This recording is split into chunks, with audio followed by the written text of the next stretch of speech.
Problem with a lot of people, though, you know what? It doesn't matter what you say, they're not going to listen. If you show them something, no, it's not that. See, well, it says that. It says red right there, red, R-E-D. Yeah, but you have to read it in the Spirit to understand. It means blue. Well, over here it says up, U-P, up. Yes, but brother, you have to have faith. It means down. Okay, whatever. Many miracles come with prophets. This is how Allah gives them the clear identification, so you know you got to follow them. In Surah Ar-Rum, for instance, it begins immediately talking about the Romans had been defeated in the nearest land, which was the Arabian Peninsula. And after this defeat, though, they're going to be victorious within 3 to 9 years. It's a word in Arabic that means 3 to 9 years. And sure enough, they were badly defeated in Antioch in 613, and as a result, the Persians swiftly pushed them on all fronts. It was hard to imagine the Romans would ever defeat the Persians, but sure enough, the Quran was right, because the Romans were victorious within 3 to 9 years. It was in the year 622, 9 years after the Romans' defeat. The two forces met again on Armenian soil. The result was decisive victory in favor of the Romans. MashaAllah. Prophecy was fulfilled. Now that's a prophecy, though, in the time of Muhammad. So the detractors from Islam would say, well, he made it up after the fact. Never mind the fact that we know when it was revealed because people were reciting it. But they'll still say, well, I don't believe that. I don't want to believe that. It's not mentioned in this book, but most of you will know it when I mention it to you. The most amazing miracle that I know of dealing with the Quran and the Prophet Muhammad sallallahu alaihi wasallam is one that I thought about after I saw a movie called Back to the Future. Haram, haram. Anyway. The movie Back to the Future talks about a guy who goes in the past, then he wants to go back to the future. They had another sequel to it where he goes into the future, then a third sequel to it where he goes in the future, and then he goes way in the past back to the Old West, and then goes back and forth. He's going back and forth and back and forth. Michael J. Fox was in that.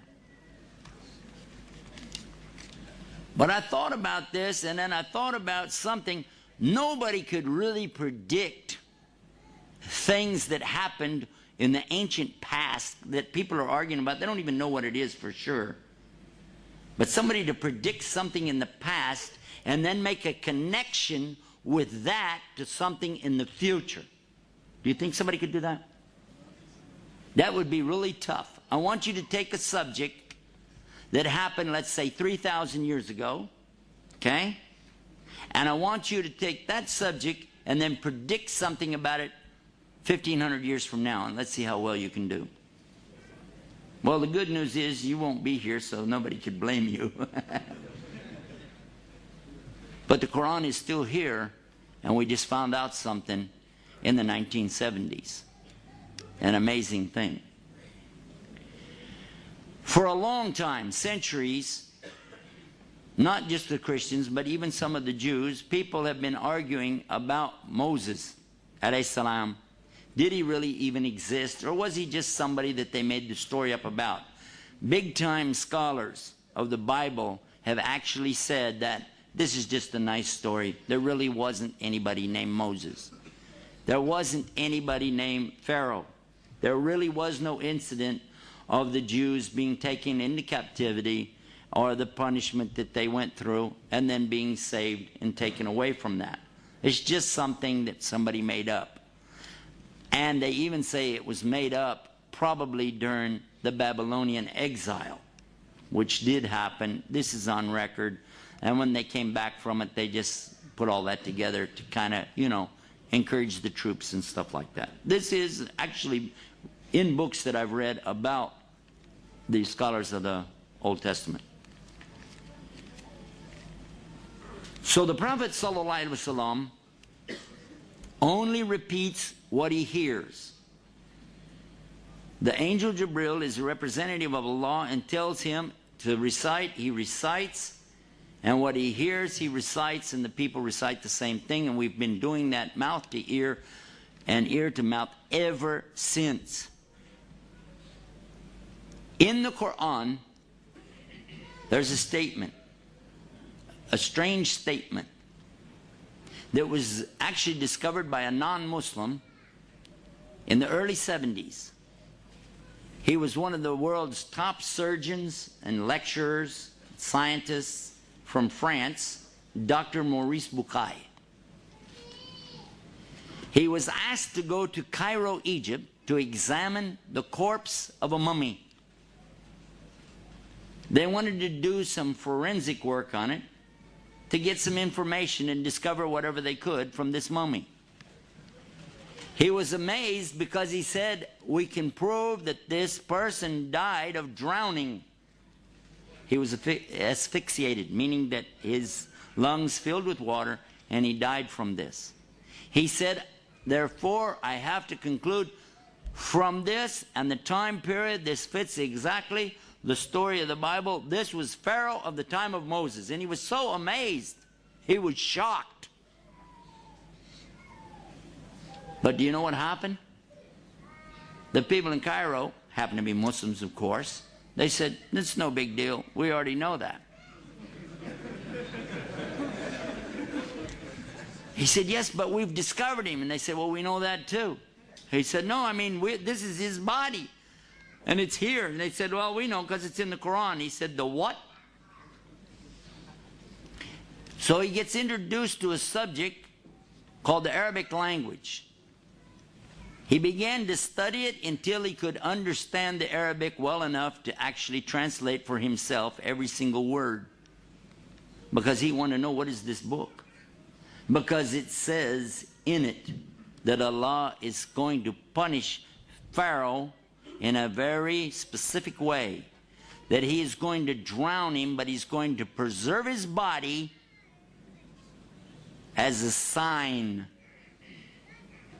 And sure enough, he's a sign for all to see today, because that body has been put on tour and taken all around the world to show this Pharaoh. If you haven't seen it, I have. I saw it when it was on exhibition in Chicago. Happened to be up there, went to the museum and saw it. They've toured this body around the world and said, most likely, this could be Moses.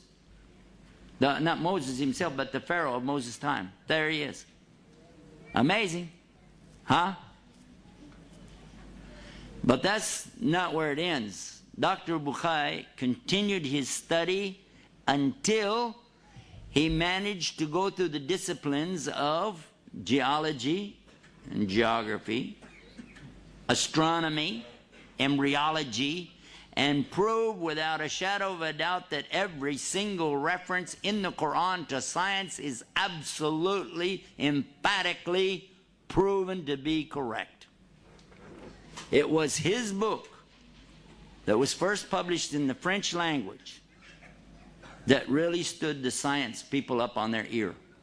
It was translated then into the English language, and it was called in English, the Bible, the Quran, and Science.